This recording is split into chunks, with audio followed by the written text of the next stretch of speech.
Ladies and gentlemen, welcome to the Sundarbans.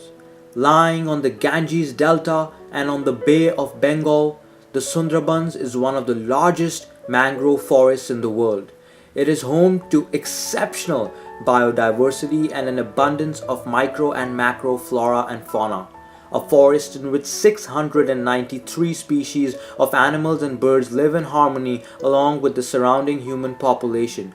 Known for its marine fisheries and crocodiles, as you venture into the forest, you can truly experience the mangrove's enigmatic beauty and its serene environment. However, there is one revered animal which has caused havoc and chaos in these overarching mangroves. As the sun sets, Himanshu, a local villager, with his peers, enters into the Sundarbans to collect honey. For these locals, collecting honey is a lucrative business, a profession which Himanshu and his family have been doing for generations. But today, not all men who enter will return back to their families. While Himanshu is slogging his way in the thick slush, Himanshu is suddenly killed and taken.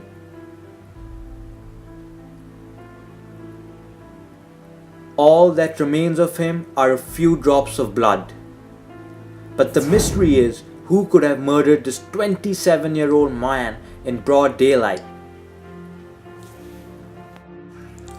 On another instance, a few days later, in the open east waters, fishermen were working in small groups to catch fish, shrimps and crabs. And as the perfect night arrived, Arjun, one of the fishermen, was viewing the shoreline when the unexpected happened. In a matter of seconds, all that was left was a dead body in a pool of blood. After investigations and various forensic reports, the clues finally lined up. The culprit was found. A rare and elusive beast, which is the strongest living land creature. I present to you the Royal Bengal tiger. Or in other words, a strike from its paw is powerful enough to smash a cow's skull. In the Sundarbans, these cats seem to have developed a taste for human flesh. The salty Bengal tiger has started to kill an average of 50 people each year in Bangladesh. But what is interesting and unusual is that these majestic and almighty creatures dread humans.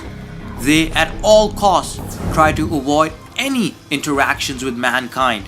So what are the real reasons of this rogue which has recently acquired a taste for human flesh? Why is the Sundarbans the only place in the world where humans are hunted on a regular basis? Through intensive research and field examination, we have found three major reasons. The human-tiger conflict is the first. With almost 1 million people living in and around the mangrove forest, food and space are rapidly becoming scarce. Hence, each species is killing the other's prey. Secondly, the locals heavily rely on the forest for food, timber, etc. This dependence on the forest causes humans to come in close proximity with the tigers, which in turn causes the human-carnivore conflict yet again. But the natives are also retaliating and poaching. Another incentive for killing the tiger is that most of its body parts, like its teeth and even its whiskers, are highly valued in various illegal wildlife markets. Not only in the Sundarbans but globally, poaching of tigers is rampantly decreasing the tiger population. While you view this animation, which overviews the global problems the tiger is facing, I want to share my own perspective. On one hand, one can understand that due to poverty and a lack of resources, local villagers have started to breach into the forest to sustain themselves. But on the other hand, we need to understand that the tigers in the Sundarbans are and have always tried their best to avoid the tiger-human conflict. But when people break into their habitat and become a threat to their cubs and themselves, they are pushed to attack and kill. I feel it is unjust and unethical to call a tigress a man-eater when she is doing her maternal duty of protecting her cubs and herself. Talking about solutions, Some even avidly argue that these predators don't matter or they should be poached or captured for the zoo so that these man-eaters are no longer a threat to humans. But these predators are essential to our ecosystem. Without them, the swampy mangroves would undergo a trophic cascade. Tigers, being the top predators, maintain a healthy and sustainable balance of the food chain. Without them, the ecosystem would fail to flourish, which does provide food and water to people too. Looking at this problem from a different perspective, the problem of man-eating tigers in the Sundarbans can be seen as an opportunity by the local communities.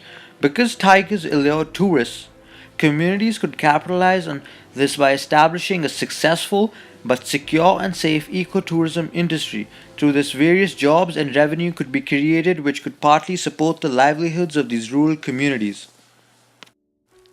In conclusion, collectively, there are only 3,200 tigers left in the wild. They only demand space, isolation, and protection. And ask yourself, like David Attenborough, who says, is it moral to exterminate a species? And this is Tyson. He's a cute and furry 2 months old cub. He's scared and hungry, jumping at every sudden sound, wondering when his mother is coming back. Maybe she isn't. Let's all get together to save the tiger and help the local communities of the Sundarbans.